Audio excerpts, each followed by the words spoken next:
السلام عليكم ورحمة الله وبركاته.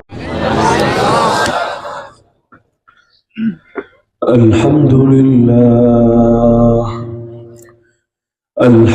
لله وحده وكفى وسلام على عباده الذين اصطفى. أما بعد فأعوذ بالله من الشيطان الرجيم. بسم الله الرحمن الرحيم. فقاتل في سبيل الله لا تكلف إلا نفسك وحرض المؤمنين عسى الله أن يكف بأس الذين كفروا والله أشد بأسا وأشد تنكيلا.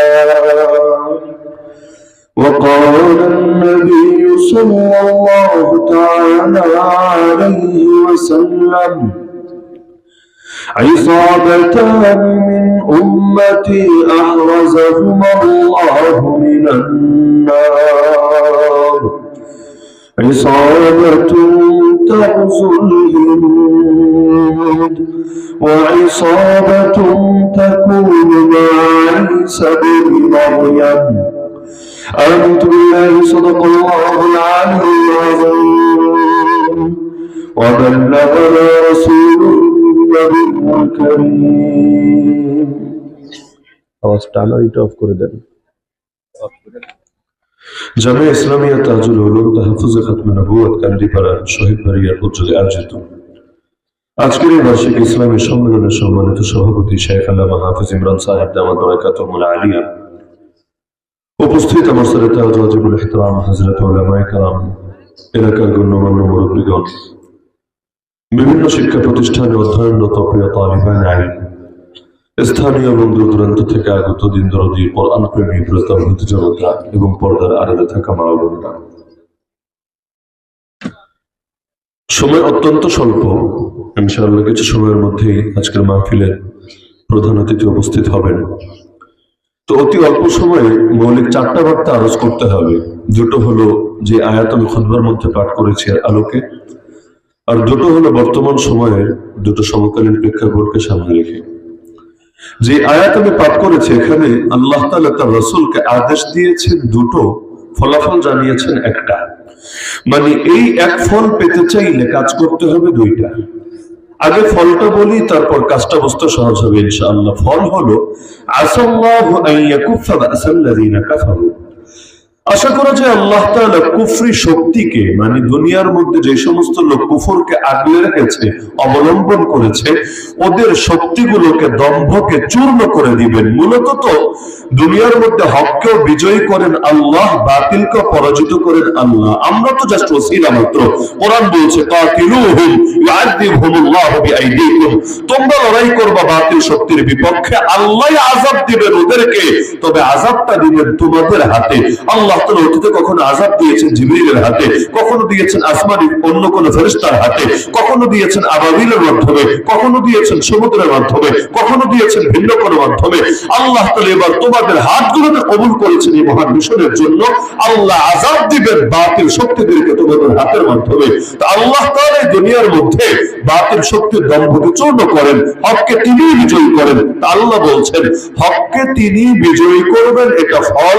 বাতিল শক্তিকে চূর্ণ করবেন, এটা ফল। যেমন বর্তমান সময়ের বিবেচনায় দেখলে ইসরায়েল দুনিয়ার মধ্যে ইহুদিবাদী শক্তির অন্যতম কর্ণধার, আমেরিকা দুনিয়ার মধ্যে খ্রিস্টীয় শক্তি, সেকুলার শক্তির অন্যতম কর্ণধার, ইন্ডিয়া হিন্দুত্ববাদী শক্তির অন্যতম কর্ণধার, আরো কিছু আছে দুনিয়ার মধ্যে বুদ্ধিস্ট শক্তির কর্ণধার। তো এইরকম যত ধরনের বাতিল অপশক্তি আছে, আল্লাহ সেই অপশক্তিগুলোকে চূর্ণ করবেন যদি হে নবী আপনি দুটো কাজ করেন। কয় কাজ? এক নম্বর কাজ হলো ফাকাতিল ফি সাবিলিল্লাহ, আল্লাহর রাস্তায় লড়াই করবেন। লা তুকাল্লাফু ইল্লা নাফসাক, আপনি শুধু নিজের ব্যাপারে দায়িত্বশীল। মানে কি? আপনি যদি এমন দেখেন যে কেউ আপনার ডাক শুনে ময়দানে আসলো না, তবুও পিছিয়ে যাবেন না, আপনার দিক থেকে যতটুকু সম্ভব বাতিলের বিরুদ্ধে হকের পক্ষে লড়াই চালিয়ে যাবেন যতদিন পর্যন্ত মৃত্যু না আসে, আপনি পথ ছাড়বেন না।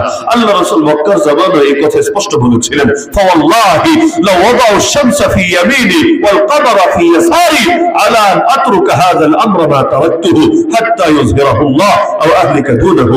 আল্লাহর কসম করে বলি, এই মুশরিকরা যদি আমার ডান হাতে আকাশের সূর্য এনে দেয় আর বাম হাতে যদি আকাশের চাঁদ এনে রাখে, বিনিময়ে শর্ত দেয় আমাকে আমার এই আদর্শ ছাড়তে হবে, তবু এই এক হাতে আকাশের চাঁদ আর এক হাতে আকাশের সূর্য পাওয়ার পর আমি দমবো না, আমি থামবো না, আমি আদর্শ ছাড়বো না, যতদিন না আল্লাহ তার জমিনে ইসলামকে করেন জিন্দা, অথবা এর জন্য আমি হই মুর্দা। হয়তো শরিয়াত জিন্দা হবে, না হলে আমার নসিবে শাহাদাত জুটবে, হয়তো শরিয়াত নয়তো শাহাদাত, এই দুটো ছাড়া তৃতীয় কোনো কিছুতে আমি কিছুতেই নতি স্বীকার করবো না। আর শরীয়ত যদি জিন্দা হয় তাহলে তোদের সাথে আর ভেজাল থাকবে না, আর যদি নসিবে শাহাদাত জোটে তাহলে তোদের তো আর সামনে কোনো কিছু নিয়ে চিন্তাই করা লাগবে না। কিন্তু আমি দুনিয়াতে বেঁচে থাকবো, কিন্তু শরীয়ত কায়েমের জন্য মেহনত করব না, এটা কোশ্চিনকালেও হবে না, হওয়ার কথা না। আল্লাহ নবীকে বলছেন এক নম্বর কাজ হলো ফাকাতিল ফি সাবিলিল্লাহ। শব্দ কাতিল বলে দিয়েছেন যাতে করে কেউ আবার ফাঁকফোকর বের করার চেষ্টা না করে। কারণ শব্দ যদি বলতেন জাহিদ ফি সাবিলিল্লাহ, অনেকে বলতো এখানে বলে নফসের জিহাদ বুঝিয়েছে, নফসের সাথে রিসম করাকে বুঝিয়েছে। ময়দানে বাতিল যা করে করুক না, আমি দরজা জানালা লাগিয়ে কিছুক্ষণ নফসের সাথে ধ্যান করতে পারলেই চলবে না, ওই রাস্তা বন্ধ। আল্লাহ শব্দ ব্যবহার করেছেন কাতিল। কাতিল মানে যুদ্ধ করো, কাতিল মানে লড়াই করো, কাতিল মানে সংগ্রাম করো, ভিন্ন কোনো অর্থের এখানে আর সুযোগ নাই। এক নম্বর কাজ হলো বাতিল অপশক্তির বিরুদ্ধে লড়াই চলবে। দুই নম্বর কাজ ওয়াহারিযুল মুমিনিন, নিজে তো লড়াই করবেন কিন্তু মুমিনদেরকেও জাগাবেন, মুমিনদেরকেও তাশকিল করবেন, মুমিনদেরকেও তারগিব করবেন, মুমিনদেরকে উদ্বুদ্ধ করবেন, মুমিনদেরকে ওই প্রেরণায় উজ্জীবিত করে তুলবেন। তার মানে সহজ ভাষায় বললে জিহাদও চলবে, দাওয়াতও চলবে। দাওয়াত প্লাস জিহাদ, এই দুটো কাজ যখন একসঙ্গে চলবে, এই দুই কাজের বরকতে আল্লাহ পৃথিবীতে বাতিল অপশক্তিকে করবেন পরাজিত আর ইসলামকে করবেন বিজয়ী। কাজ কয়টা? মূল কাজ কয়টা? দুইটা। এক নম্বর কাজ হলো দাওয়াত, দুই নম্বর কাজ হলো জিহাদ। দাওয়াত মানে কি? দাওয়াত মানে শুধু আংশিক দাওয়াত না, পূর্ণাঙ্গ দাওয়াত। আল্লাহ রাসূল সাল্লাল্লাহু আলাইহি ওয়াসাল্লাম মদিনার বুকে সর্বপ্রথম ইসলাম কায়েম করেছেন, এটা তো সবাই জানেন। সর্বপ্রথম ইসলামের ভূমির নাম কি? মদিনা। আমি রাষ্ট্র শব্দটা ইচ্ছাকৃত ব্যবহার করলাম না, কারণ এই জাতীয়তাবাদী রাষ্ট্রের কনসেপ্টটা এটা নতুন, এটা নবীজের জামানায় ছিলই না। ওই সময় রাষ্ট্র বলতে আসলে কি বোঝাবে? মানুষ গোত্র আকারে চলতো, এক এক গোত্র এক এক জায়গায় থাকতো, এখানে খাদ্য পাওয়া যাচ্ছে বা মোটামুটি সবকিছু জীবন নির্বাহ করা যাচ্ছে, এখানে থাকছে, এখানে ভালো লাগছে না আর এক জায়গায় চলে যাচ্ছে, সেখানে থাকছে। এই বর্ডার দিয়ে নিজেদেরকে আলাদা আলাদা করে এরিয়া বানানো, এরপর সেটাকে রাষ্ট্র নামকরণ করা, ওই জামানায় এটা তখন এভাবে। আমরা এখন যে কনসেপ্টে দেখি এতটা ব্যাপক হয় নাই, বিস্তৃত হয় নাই।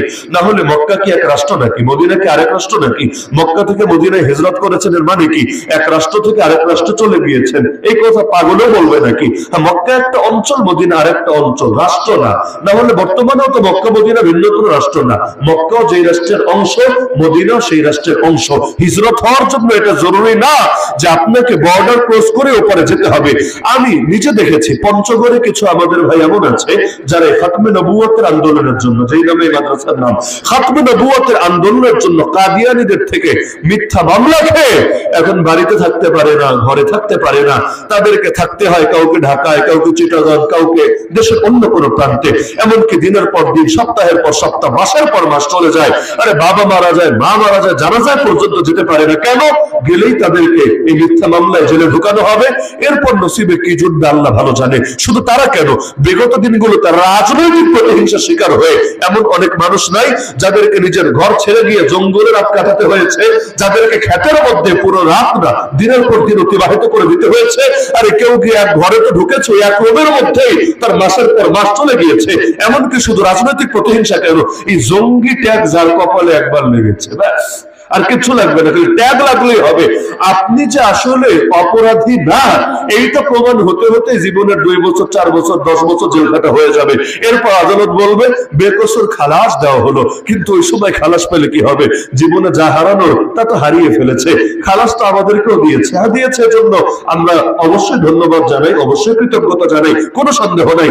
জীবনের যে দিনগুলো চলে গিয়েছে 2021-এর গণগ্রেফতারি থেকে শুরু করে, আমি তো 1 বছর খাটলাম, কেউ তো 2 বছর 3 বছর কেটেছে। যেই দিনগুলো চলে গেছে ওই দিনগুলো পারবে ফিরিয়ে দিতে? এমনকি আজও পর্যন্ত সেই সময়ের অসুস্থতা, সেই সময়ের ভোগান্তি আমার মতো জোয়ান মানুষকে সাথে করে নিয়ে চলতে হচ্ছে। তাহলে যাদের বয়স 50+, যাদের বয়স 60+, যাদের বয়স 70-এর কাছাকাছি, এদের দিনগুলো কিভাবে কাটছে একটা কল্পনা করে। সবকিছু তো সরি বললে সমাধান হয় না, আর সবাইকে তো সরি বলাও হয়নি। এই যে হেফাজতের মামলা যাদের আছে, আমাদের তো এর চাইতেও ডেঞ্জারাস মামলা দিয়েছে, কিন্তু হেফাজতের মামলা যাদেরকে দিয়েছে, আপনাদের ব্রাহ্মণবাড়িয়ায় খুঁজলে কয়েকশো মানুষ পাওয়া যাবে না? আজও পর্যন্ত মামলা থেকে অব্যাহতি দিয়েছে একজনও দেয়নি, আমার জানা মতো একজনকেও দেয়নি। জালেম বিদায় হয়েছে, কিন্তু এখনো হাজিরা দিতে হচ্ছে, আর কতকাল দিতে হবে আল্লাহ ভালো জানে। কেউ সুনিশ্চিত কোনো জবাবও দেয় না যে 6 মাস কাটেন, 1 বছর কষ্ট করেন, এরপর সমাধান হবে। এসে যখন এই কষ্টগুলোর কথা বলে, মানে কলিজা পড়তে থাকে। কারণ এমন একটা সমস্যা যে আমি যদি এমন হতো যে 1 লাখ টাকা ব্যয় করলে অন্তত একটা সমাধান হতো, তাও না তো ব্যাপার ছিল। তো টাকা দিয়েও তো সমাধান করা যাবে না, কারণ কোর্টে যতই টাকা ঢালেন বলবে যে উপর থেকে সিগন্যাল না পেলে কিচ্ছু করার নাই। আর উপরে যারা বসে আছে এখনো কেন সিগন্যাল দিচ্ছে না? এই ব্যাপারটা মোটেও কোনো স্বাভাবিক ব্যাপার না। খুব স্বাভাবিক যুক্তি হলো এখনো হুজুরদেরকে হাতে রেখেছে, মানে কি একটু এদিক থেকে সেদিকে যাবেন, মামলা নিয়ে টান দিব যাতে করে আবারও ঢুকাতে পারি। একটা বোঝা, একটা চাপ। ওরা চাই মামলা থাকুক যাতে করে কথা বলতেও ভেবে চিন্তে বলে, কাজ করতেও ভেবে চিন্তে করে। যদিও পাগলরা জানে না মুমিন এসব মামলা টামলার ধার ধারে না। আরে মুমিনের যদি দিনের জন্য রাজপথে নামা লাগে, আরে মামলা যদি 1000টাও থাকে, এরপর মুমিন রাজপথে নামবেই নামবে। কারণ যে নেমেছে আল্লাহর কাছে প্রাণ বিক্রি করে দিতে, তার হামলার মামলায় কিসের ভয় আছে? আরে যার জন্মই হয়েছে সমুদ্রের ভেতরে, তাকে কুয়াশার ভয় দেখিয়ে লাভ আছে? আমরা তো নেমেছেই জান আর মাল আল্লাহর কাছে বিক্রি করে দেওয়ার জন্য। আমাদেরকে হামলা মামলা জেল জুলুম হুলিয়ার ভয় দেখিয়ে কি হবে? তাহলে 1 নম্বরে দ্বীনের পূর্ণাঙ্গ দাওয়াত উপস্থাপন করতে হবে। আল্লাহ রাসূল মক্কায় দাওয়াত দিলেন, 13টা বছর দাওয়াত দেওয়ার পর মক্কায় 1000 লোক কালেমা করলো না। সংখ্যা কত কম হিসাব করেন। মদিনার মধ্যে আল্লাহ রাসূল সাল্লাল্লাহু আলাইহি ওয়াসাল্লাম তিনি নিজে যদিও এর আগে জান নাই দাওয়াত নিয়ে কখনো, কিন্তু মুসআব বিন উমাইর রাদিয়াল্লাহু আনহুকে পাঠিয়েছিলেন। আর আকাবার প্রান্তরে এসে মদিনার যে সমস্ত সাহাবীরা নবীর হাতে হাত রেখে বায়াতবদ্ধ হয়ে ঈমানদার হয়েছে, আল্লাহ নবী তাদেরকে দাওয়াতের জিম্মাদারি দিয়ে দিয়েছিলেন। তাদের মেহনতে আলহামদুলিল্লাহ মদিনায় অনেক মানুষ মুসলমান হয়েছে, কিন্তু অনেকে মুসলমান হওয়ার পরও এই মক্কার মুহাজির সাহাবী, মদিনার আনসারী সাহাবী, নবী যখন হিজরত করে টোটাল সংখ্যাটা মিলালেও এক বিবারিয়ে যে পরিমাণ মুসলমান আছে, ব্রাহ্মণবাড়িয়া শহরে যে পরিমাণ মুসলমান আছে, তা 10 ভাগের 1 ভাগ হবে না, এর চাইতে বহুত কম। এমনকি এত মানুষ যাওয়ার পর মদিনার মধ্যে তারাই যে সব, আর দ্বিতীয় কেউ নাই। নবীজি একেবারে খালি মাঠ পেয়েছে না, সেখানে গিয়ে সহজে ইসলাম কায়েম করে ফেলেছেন, বিষয়টা এমনও না। বরঞ্চ মদিনায় ইহুদিরাও তো কম ছিল না, মুশরিকরা, মানে যারা ইসলাম গ্রহণ করে নাই তখনও পর্যন্ত, উপরন্তু ইসলামের প্রতি বিদ্বেষ পোষণ করত, এদের সংখ্যাটা একেবারে কম ছিল না। ইহুদিদের 3টা গোত্র ছিল, বনু নাজির, বনু কুরাইজা, বনু কায়নুকা। তারপর ইসলাম কায়েম করলেন কিভাবে? আলহামদুলিল্লাহ, যুদ্ধ লাগে নাই, সশস্ত্র সংগ্রামও লাগে নাই, রক্ত ঝরে নাই। নবীজির দাওয়াতের মধ্যে এমন পাওয়ার ছিল, আলহামদুলিল্লাহ।